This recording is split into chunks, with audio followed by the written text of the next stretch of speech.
You and Your Fertility show.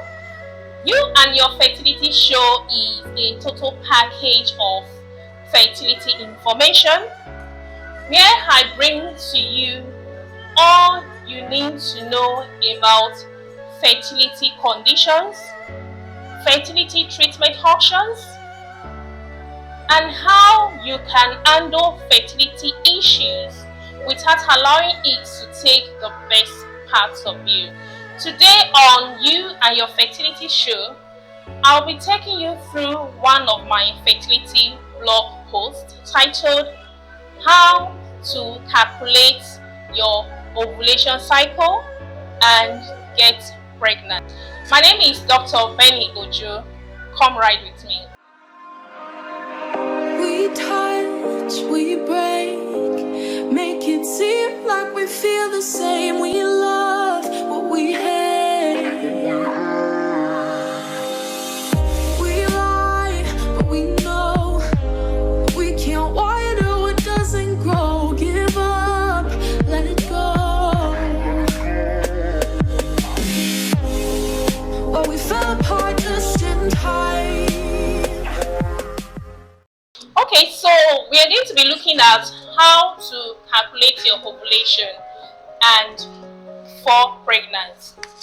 But before we look and dive into all that, we need to look at or get to know what ovulation is. And then we'll look at when does ovulation usually occur. We're also going to be looking at how long ovulation lasts and the right time to have sex for conception. This is a very beautiful one and it's going to be very, very interesting. So just stay tuned. So firstly, we're going to look at what is ovulation. Like I said, this fertility blog post is on our website, so you can go to our website and go through this together. Ovulation is the release of a mature egg from one of the ovaries. This occurs every month, or rather is expected to occur every month, except when there are gynecological conditions that can disrupt the occurrence. So you see, it's expected that ovulation should occur every month. But in a situation whereby is not occurring, it may be due to a condition or a gynecological condition.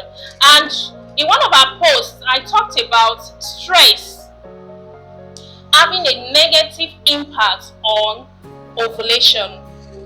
So you see that different factors that can affect ovulation. Let's move on. So a woman is most fertile around her ovulation period. So now we are going to look at when does ovulation usually occur. According to the American College of Obstetricians and Gynecology, ovulation takes place around 14 days before a woman expects to have their next period.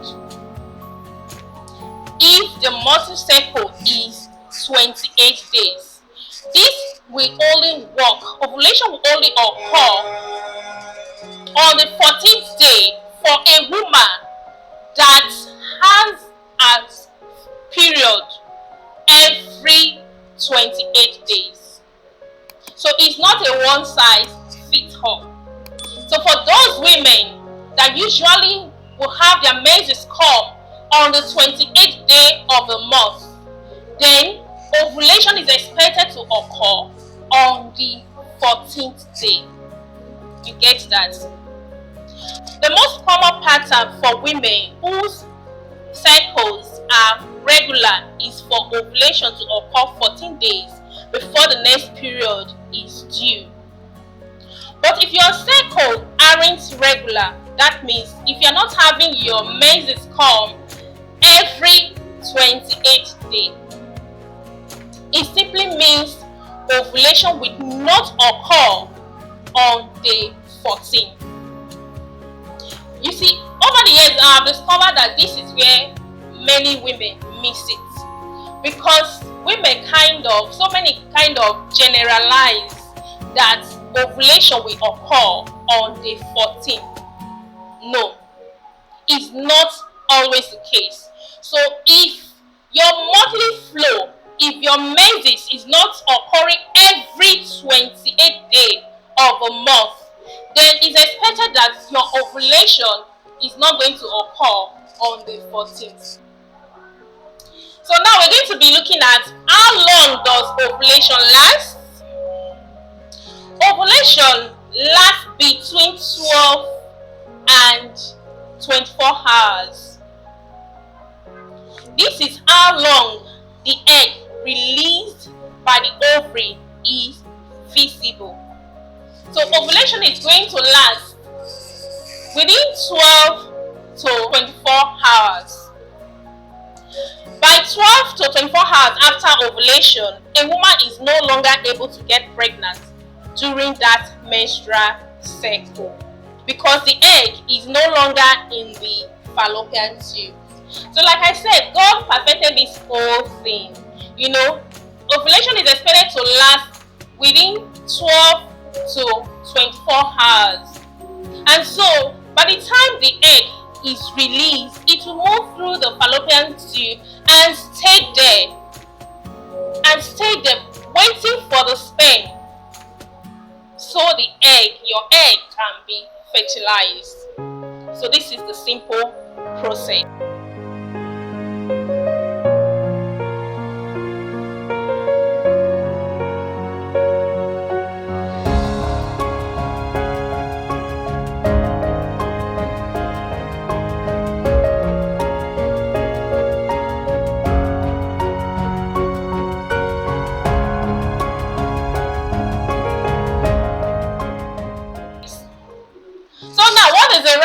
To have sex for conception. This is a very interesting one. The right time for sex for conception is during your fertile window. We're going to be looking at a whole lot of terminology concerning ovulation. I just mentioned fertile window. So the right time for sex for conception to occur is during your fertile window. When a mature egg is released from the ovary, the egg travels down the fallopian tube where it can be fertilized. If sperm is in the fallopian tube when the egg is released, there is a good chance that the egg will be fertilized, because sperm is already there, which can develop into a baby. For you to fall pregnant, you should have sex during the 5 days before ovulation or on the day of ovulation. So now, why do you have sex during the first 5 days of ovulation? For instance, your ovulation day, you have a regular cycle, and your ovulation day is day 14. It's expected that you have sex before day 14. If you start having sex, let's say from day 9, day 10, you're actually giving the sperm chance to move into the fallopian tube and be waiting for ovulation to occur. So this is what this means. If you have sex 5 days before ovulation, you likely will have a good chance to get pregnant. Or if you have sex on the ovulation day, the very day you are ovulating, you will also have a good chance to get pregnant. For you to fall pregnant, you should have sex during the 5 days before ovulation or on the day of ovulation. We just said that. Your most fertile days are the 3 days preceding ovulation and including your ovulation day. So we are looking at day 4, then 3, 2, and then 1. The 3 days preceding your ovulation day, they are your most fertile days. and then the ovulation day itself. Having sex during this time gives you the best chance of getting pregnant. So you get that. So we've looked at what ovulation is, when does ovulation usually occur, how long does ovulation last, and the right time to have sex for conception. So in our next video, we could be going further. We'll look at your fertile window and your most fertile day. Bye.